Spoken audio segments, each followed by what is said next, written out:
Hello everyone.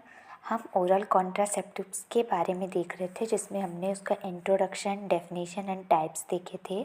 हमने देखा था कि ओरल कॉन्ट्रासेप्टिव को बर्थ कंट्रोल पिल्स भी कहते हैं, जिसे हम प्रेगनेंसी को प्रिवेंट करने के लिए लेते हैं। इसे हम शॉर्ट में ओसीपी भी कहते हैं। हमने इसके टाइप्स भी देखे थे कि कंबाइंड ओरल कॉन्ट्रासेप्टिव, जिसमें एस्ट्रोजन एंड प्रोजेस्टेरॉन दोनों होते हैं। प्रोजेस्टेरॉन और कंबाइंड ओरल कॉन्ट्रासेप्टिव में हमने इसके टाइप्स भी देखे थे कि मोनोफेजिक क्या होता है, बाईफेजिक क्या होता है, ट्राईफेजिक क्या होता है। हमने प्रोजेस्टेरॉन ओरल पिल्स, जिसे शॉर्ट में पीओपी कहते हैं, उसके बारे में भी देखा, जिसमें सिर्फ प्रोजेस्टेरॉन होता है।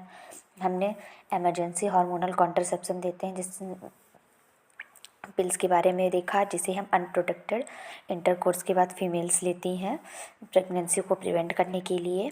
आज हम इसके एडवांटेज देखेंगे। तो चलिए देखते हैं एडवांटेज क्या हैं ओरल कॉन्ट्रासेप्टिव्स के।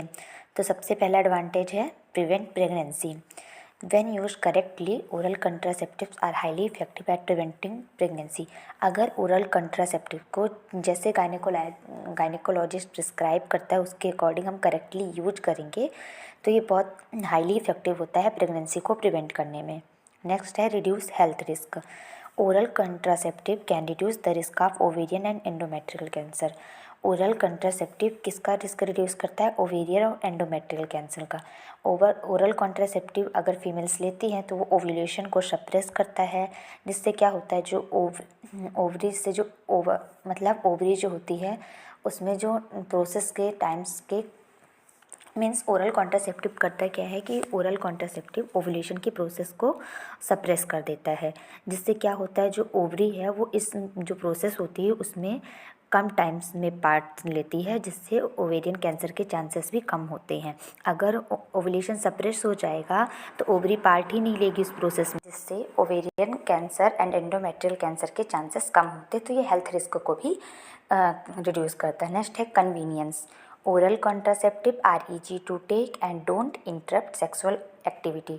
जो ओरल कॉन्ट्रासेप्टिव होते हैं वो लेने में ईजी होते हैं, आसान होते हैं, और ये सेक्सुअल एक्टिविटी में कोई भी इंटरप्शन नहीं करते हैं। तो इसके एडवांटेज हमने देखा कि अगर करेक्टली यूज करेंगे तो प्रेगनेंसी को प्रिवेंट करता है, ओवेरियन और एंडोमेट्रियल कैंसर के रिस्क को भी कम करता है, क्योंकि ओवुलेशन को सप्रेस करता है। जब ओवुलेशन को सप्रेस होता है तो ओवरी जो होती है वो प्रोसेस में कम पार्ट लेती है, मतलब जिससे आगे चल के प्रेगनेंसी हो या प्रोसेस में कम पार्ट लेती है जो ओवरी होती है, जिससे ओवेरियन कैंसर के चांसेस कम होते हैं। ये इजीली कन्वीनियंट होता है लेने में, और ये सेक्सुअल एक्टिविटी को इंटरप्ट नहीं करता है। तो ये इसके एडवांटेज हो गए। इसके डिसएडवांटेज क्या है ओरल कॉन्ट्रासेप्टिव्स के? तो सबसे पहला है blood clot. Increase risk of blood clot which can lead two stroke, heart attack. मतलब ब्लड क्लॉट हो जाते हैं, जिससे किसका रिस्क बढ़ जाता है? स्ट्रोक और हार्ट अटैक का। मतलब फीमेल्स को हार्ट अटैक का रिस्क हो जाता है और स्ट्रोक का भी रिस्क हो जाता है। स्ट्रोक यानी सेरिब्रोवैस्कुलर एक्सीडेंट, जिसमें जो ब्रेन की सेल या टिश्यू होती है डैमेज हो जाती हैं अगर उनमें प्रॉपर ब्लड सप्लाई नहीं हो पाती है तो। पर ये तब होता है जब कोई फीमेल ओरल कंट्रासेप्टिव को ज़्यादा यूज करती है तो। नेक्स्ट है cancer risk. Potential increase risk of certain cancer such as breast, cervical and liver cancer.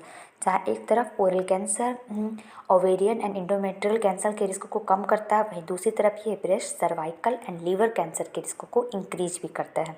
Liver damage rare but potential risk of liver damage या लीवर ट्यूमर। ये बहुत rare होता है, लेकिन रिस्क होता है, पोटेंशियल रिस्क होता है कि लीवर डैमेज हो सकता है या लीवर में ट्यूमर्स हो सकते हैं। एलर्जिक रिएक्शन, ये भी वही है कि ये भी बहुत रेयर देखने को मिलता है, लेकिन कभी कभी सीवियर एलर्जिक रिएक्शन जैसे कि एनाफाइलेक्सिस वगैरह देखने को मिल सकता है। तो सबसे पहला हमने देखा कि ब्लड क्लॉट इसके डिसएडवांटेज थे। फिर ये कैंसर रिस्क है कि ओवेरियन और एंडोमेट्रियल कैंसर के रिस्क तो कम कर रहा है, लेकिन ब्रेस्ट, सर्वाइकल और लीवर कैंसर के रिस्क को इंक्रीज भी कर रहा है। ये लीवर डैमेज भी कर सकता है, ये लीवर में ट्यूमर्स भी कॉज कर सकते हैं। रेयर ही होता है ये भी, लेकिन एलर्जिक रिएक्शन भी हो सकती है, सीवियर एलर्जिक रिएक्शन ये भी रेयर होती है, जैसे कि एनाफाइलेक्सिस। आज ये ओवरऑल ओरल कॉन्ट्रासेप्टिव्स के बारे में हो गया। आई होप आपकी मेरी वीडियोज़ पसंद आ रही हो, तो please like, share and subscribe my channel. Thank you so much.